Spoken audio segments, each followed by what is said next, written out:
With us now is author and filmmaker Michael Arbouet. Michael, hey, welcome to the show. Hi, how are you? Good to see you again. See you, yes. Welcome to our new home. How are you? Oh, I'm fine. It's fantastic. Excellent. Wow. So somebody brought this book to me.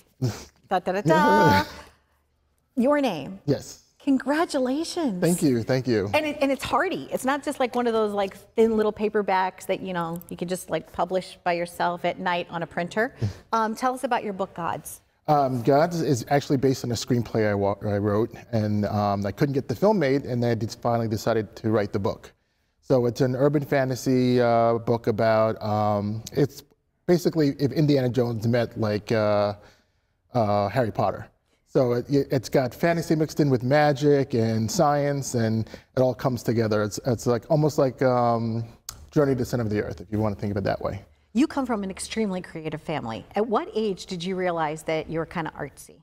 Oh, probably 13, 14. Okay, and what was that first experience like for you in the entertainment creative industry? My friend John had a video camera, and we started making movies, and then we did like little shows, and I used that to get into college and go to film school. And while at film school, you met some of the people that you're still friends with today. Yes. Right, and you've all done really well for yourselves. Yeah, yeah. How fun is that? Oh, it's crazy. Even my brother's in the business now. Yes, how's he doing? He's doing well. He's living in LA. He had been on my show, I guess, was that year 2 maybe he came on? Yes. Yeah, with his project that he's doing. And you even have offspring now that are also like acting and doing all types of stuff. Yeah, 2 daughters, yes. Congratulations. Oh, thank you. So Gods. So usually people write a book, then do a screenplay, then make a film. You did I did it backwards. I wrote a script and then turned the script into a book.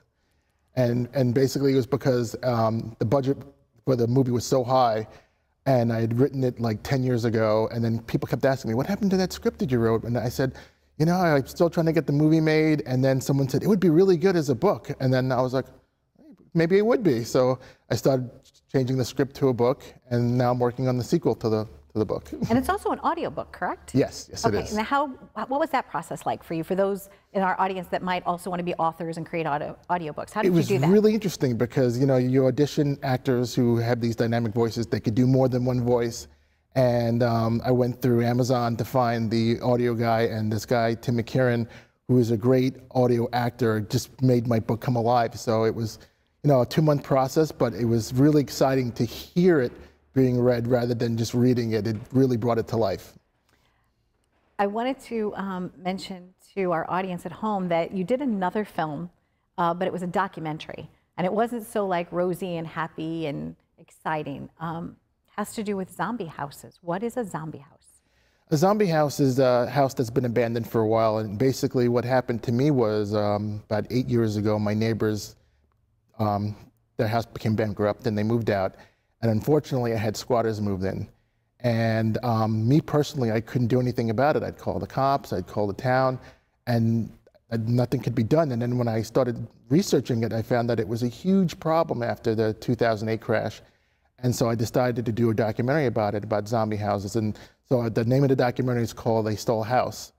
And I basically interview everybody from the island, and I found that there are over 4,000 houses on Long Island that are abandoned and, you know, empty, and the problem is huge, but no one really knows about it. And so that's what I decided to like get into it and really research it. And it's not just a problem here where we're filming the show, but it's actually, you know, across the United States. It's all over. Yeah, a lot of it had to do with people even saying that, believe it or not, it might even be part of the .com bust. Like there's some families that never recovered after that, you know, and things just like tragedy after tragedy after tragedy happened, and then here's all these homes. Yeah, So. it's crazy. Like, yeah, they're basically, yeah, the people couldn't afford their mortgages anymore, and the banks foreclosed on their houses. But what people don't realize is that there's a 10-year backlog with the banks. And so all these houses ended up empty, and then they either go into disrepair or you have squatters move in, and it's really crazy, yeah. Well, I know that people are going to be able to check that out, as well as your books. Gods. Yes. Love it. Congratulations on all your success. Thank you so much. I just want to say, yes. This is like February, it's like, you know, Women's Day, and I've known you for like years, and I don't, like, I'm so glad that you named the show The Donna Drake Show, because you've been the most incredible woman that I've met like since I've met you, like you've gone through so much, and I don't think people realize what you've gone through as far as with your family and having to start over and your husband and everything.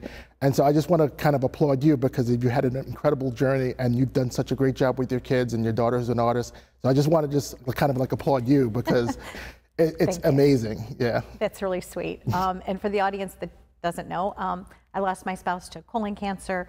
All kinds of crazy things have happened in my life, and maybe I'll do a show about that and just kind of tell you all the challenges that I've overcome. But I love doing the show for you. I thank you for tuning in, and I do get a little shy when people shine a light on me. So stay tuned for more. We'll be right back.